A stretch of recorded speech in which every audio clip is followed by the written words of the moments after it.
بسم اللہ الرحمن الرحیم۔ السلام علیکم۔ حضرت عمر رضی اللہ تعالیٰ جن کے پاک نام پر آج بھی مسلمانوں کو فخر ہے اور جن کے جوش ایمانی سے آج 1300 برس بعد تک کافروں کے دل میں خوف ہے، اسلام لانے سے قبل مسلمانوں کے مقابل اور تکلیف پہنچانے میں بھی ممتاز تھے۔ نبی اکرم صلی اللہ علیہ وآلہ وسلم کے قتل کے چرچے رہتے تھے۔ ایک روز کفار نے مشورہ کی کمیٹی قائم کی کہ کوئی ہے جو محمد صلی اللہ علیہ وآلہ وسلم کو قتل کر دے۔ عمر رضی اللہ تعالیٰ نے کہا کہ میں کروں گا۔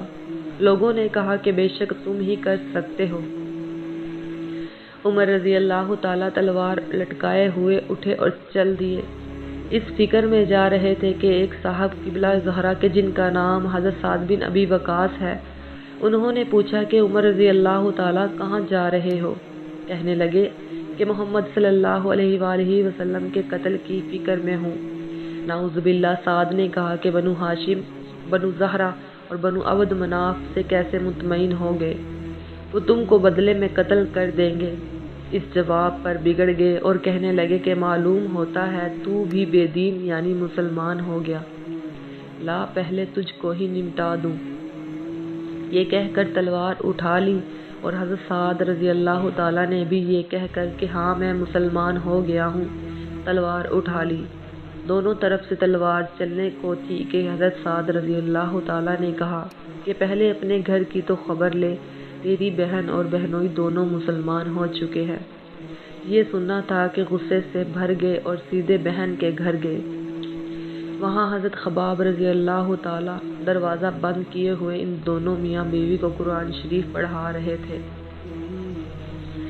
حضرت عمر رضی اللہ تعالیٰ نے دروازے کھلوائے۔ ان کی آواز سے حضرت خباب رضی اللہ تعالیٰ جلدی سے اندر چھپ گئے اور وہ صفحہ بھی جلدی میں باہر ہی رہ گیا جس پر آیات قرآنی لکھی ہوئی تھی۔ ہمشیرہ نے دروازہ کھولا۔ حضرت عمر رضی اللہ تعالیٰ کے ہاتھ میں کوئی چیز تھی جس کو بہن کے سر پر مارا، جس سے سر سے خون بہنے لگا اور کہا کہ اپنی جان کی دشمن تو بھی بددین ہو گئی۔ اس کے بعد گھر میں آئے اور پوچھا کیا کر رہے تھے اور یہ آواز کس کی تھی؟ بہنوئی نے کہا کہ بات چیت کر رہے تھے۔ کہنے لگے کیا تم نے اپنے دین کو چھوڑ کر دوسرا دین اختیار کر لیا؟ بہنوئی نے کہا کہ اگر دوسرا دین حق ہو تب یہ سننا تھا کہ ان کی داڑھی پکڑ کر کھینچی اور بے تحاشا ٹوٹ پڑے اور زمین پر گرا کر خوب مارا۔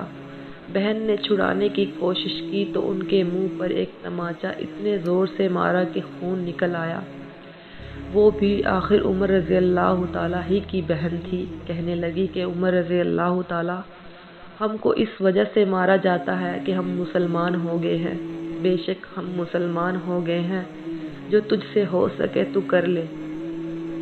اس کے بعد حضرت عمر رضی اللہ تعالیٰ کی نگاہ اس صفحہ پر پڑی جو جلدی میں باہر ہی رہ گیا تھا اور غصے کا جوش بھی اس مار پیٹ سے کم ہو گیا تھا اور بہن کے اس طرح خون میں بھر جانے سے شرم سی بھی آ رہی تھی۔ کہنے لگے کہ اچھا مجھے دکھلاؤ یہ کیا ہے؟ بہن نے کہا کہ تو ناپاک ہے اور اس کو ناپاک ہاتھ نہیں لگا سکتے۔ بہت اصرار کیا مگر وہ بے وضو غسل دینے کو تیار نہ ہوئی۔ حضرت عمر رضی اللہ تعالیٰ نے غسل کیا، اس کو لے کر پڑھا۔ اس میں سورۃ طٰہٰ لکھی ہوئی تھی۔ اس کو پڑھنا شروع کیا۔ اننی انا اللہ لا الہ الا انا فاعبدونی وقیموا الصلاۃ لذکری تک پڑھا تھا کہ حالت ہی بدل گئی۔ کہنے لگے کہ اچھا مجھے محمد صلی اللہ علیہ وآلہ وسلم کی خدمت میں لے چلو۔ یہ الفاظ سن کر حضرت خباب رضی اللہ تعالیٰ اندر سے نکلے اور کہا کہ اے عمر رضی اللہ تعالیٰ، تمہیں خوشخبری دیتا ہوں کہ کل شب جمعہ میں حضور اقدس صلی اللہ علیہ وآلہ وسلم نے دعا مانگی تھی کہ یا اللہ، عمر رضی اللہ تعالیٰ اور ابو جہل میں جو تجھے زیادہ پسند ہو اس سے اسلام کو قوت عطا فرما۔ یہ دونوں قوت میں مشہور تھے۔ معلوم ہوتا ہے کہ حضور صلی اللہ علیہ وآلہ وسلم کی دعا تمہارے حق میں قبول ہو گئی۔ اس کے بعد حضور صلی اللہ علیہ وآلہ وسلم کی خدمت میں حاضر ہوئے اور جمعہ کی صبح کو مسلمان ہوئے۔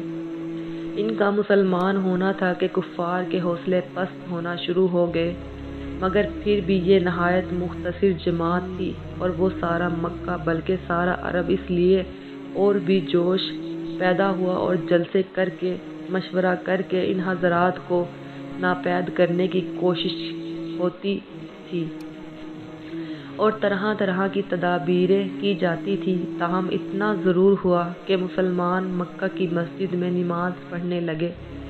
حضرت عبداللہ بن مسعود رضی اللہ تعالیٰ فرماتے ہیں کہ عمر رضی اللہ تعالیٰ کا اسلام لانا مسلمانوں کی فتح تھی، اور ان کی ہجرت مسلمانوں کی مدد تھی، اور ان کی خلافت رحمت تھی۔ سبحان اللہ۔